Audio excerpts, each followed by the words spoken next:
saw there's a list. They go up to like 6 series. So there's a ton. There's like up to there, and I'm pretty sure there's a lot of previously released, I just can't remember the exact number of released LSAT exams for that they call now for practice.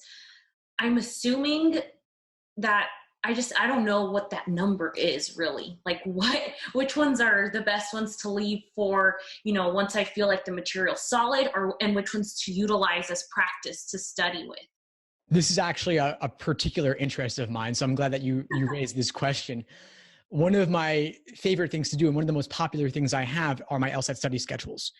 As you said, I have some emails about them as well, but basically I break it down so that I'm telling you, read these pages in this LSAT textbook, then read these articles on my site that break it down more simply, then complete these exact practice problems. And so you're wondering, well, which practice problems should I do? And so I tell you in the schedules, so you can check it out for all the details. But to summarize it, I'll say, if you're taking the LSAT, in June or July?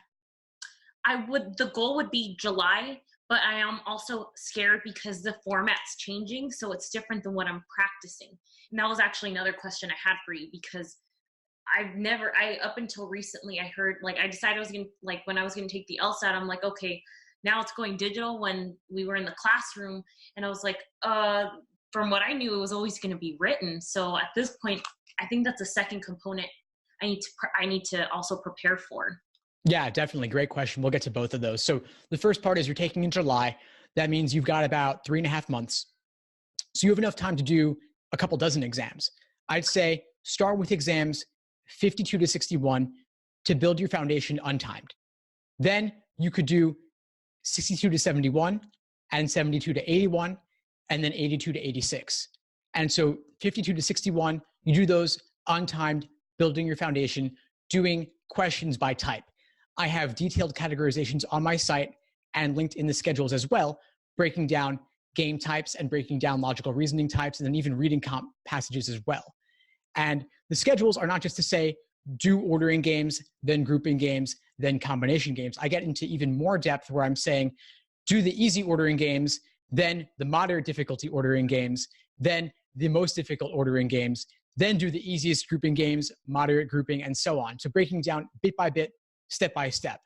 Then you have exams in the 60s and 70s and 80s to do timed.